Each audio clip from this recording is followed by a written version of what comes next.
जय श्री कृष्णा। आज जानकारी लेकर आए हैं नींबू की माला के ऊपर कि नींबू की माला माता को क्यों चढ़ाना चाहिए, नींबू की माला से क्या लाभ होते हैं, नींबू की माला जब आप माता को चढ़ाओगे तो इससे किस प्रकार से ऊर्जा काम करती है, इस विषय पर जानकारी लेकर आएंगे। आपने कई बार देखा होगा कुछ मंदिरों में नींबू की माला माता को चढ़ाई जाती है और आपने ये सोचा होगा कि पता नहीं क्यों चढ़ाते हैं लोग। कोई फूल की चढ़ाता है, कोई जायसौन के लाल फूल की चढ़ाता है, नींबू की माला पता नहीं क्यों चढ़ाते होंगे।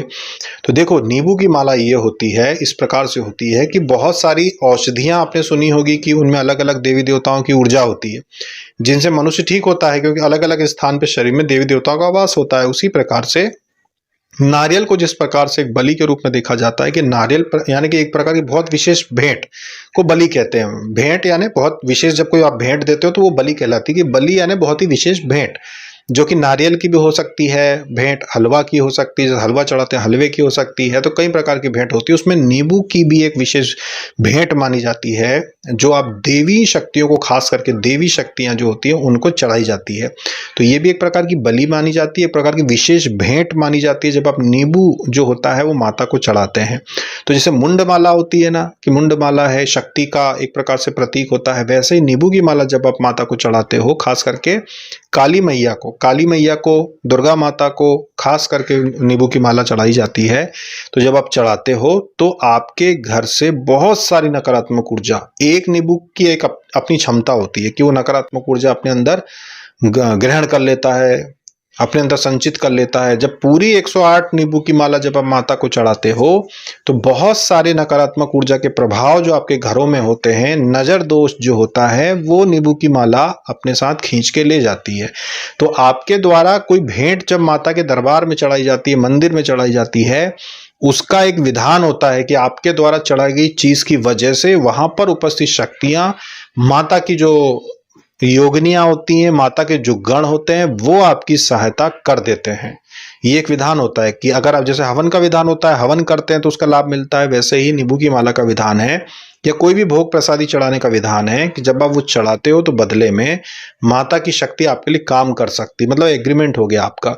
वो चीज होती है, जैसे एग्रीमेंट नहीं होता कि आपने किसी कंपनी से एग्रीमेंट किया, आपने उनको टेंडर दिया, अब वो आपके घर में आके काम करेंगे। वैसा ही है कि किसी भी मंदिर में जब आप कोई भेंट चढ़ाते हो कामना को लेकर कि मेरे घर से नकारात्मक ऊर्जा दूर हो, मुझे समस्याएं वो सारी दूर हो, तो इसके लिए आपने भेंट चढ़ाई। अब इसकी वजह से जो शक्तियां होती हैं वो आपके घर से नकारात्मक चीजों को बाहर करती हैं, घर पे बंधन लगा देती हैं। हालांकि उस भेंट का उनको कोई उपयोग नहीं है, ऐसा नहीं है कि आपने नारियल चढ़ाया या नींबू चढ़ाया तो वो उसका कोई उपयोग करेंगे, नहीं। सिर्फ श्रद्धा, कि आपने श्रद्धा से चढ़ाया, वो प्रसन्न हुए, उन्होंने कृपा के रूप में आपकी समस्या को दूर कर दिया। जाएगी कहाँ नींबू की माला, यहाँ आपने चढ़ाई है, सूक्ष्म रूप में माता के दरबार में चढ़ जाती है, माता के सामने चढ़ जाती है प्रत्यक्ष रूप से, बस वो उसका उपयोग नहीं करते हैं, उनको उसका कोई उपयोग नहीं है। लेकिन आपने चढ़ाई है क्योंकि आपने वो नियम पूरा किया है भेंट चढ़ाने का। देवी देवताओं को इस ब्रह्मांड में भेंट चढ़ाने का नियम है कि अगर आप भेंट चढ़ाओगे तो बदले में मिलेगा। आपने वो नियम पूरा कर दिया है नींबू की माला चढ़ाने का, इसीलिए आपकी इच्छा त्वरित रूप में पूरी होती है।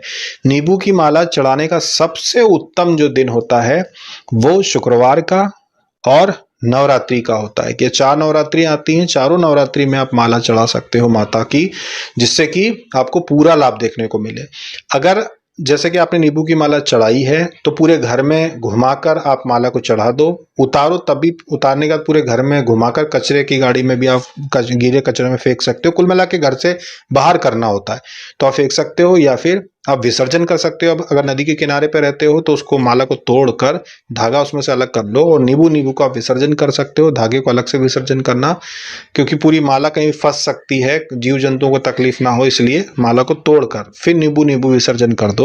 इस प्रकार से विसर्जन करने से आपके घर से कई प्रकार के नकारात्मक प्रभाव चले जाते हैं, कई प्रकार की नकारात्मक ऊर्जा चली जाती है, बिल्कुल प्रत्यक्ष। तो आप नींबू की माला चढ़ाकर देखो कि कितना आराम आपके बच्चों की स्वास्थ्य में लगेगा। अगर बच्चे जो हैं आपके, वो आपको लगता है बीमार से हैं, डल से रहते हैं, ज़्यादा वो एक्टिव नहीं लग रहा, आपको लग रहा, नज़र लग रही है इनको कुछ उतर गया चेहरा, तो नींबू की माला बच्चों के हाथ चढ़वाओ माता को और उसके बाद उसको आप नवरात्रि समाप्त होने के बाद विसर्जन कर दो। और अगर आप चाहें कि भाई आज चढ़ाइए और कल हम उसको विसर्जन करना चाहें तो वो भी आप कर सकते हो। नवरात्र पूरे 9 दिन रखने की जरूरत नहीं है, अगले दिन भी आप विसर्जन कर सकते हो। तो ये थी जानकारी नींबू की माला के ऊपर कि नींबू की माला इतनी विशेष भेंट, इतनी विशेष बलि के रूप में एक विशेष भेंट कहलाती है, जो आपके घर से खास करके नजर दोष को भस्म कर देती है, जड़ से पूरी तरीके से नजर दोष को भस्म कर देती है और आपको लाभ देखने को मिलता है। आज के वीडियो में इतना ही। जय श्री कृष्णा, जय माता दी।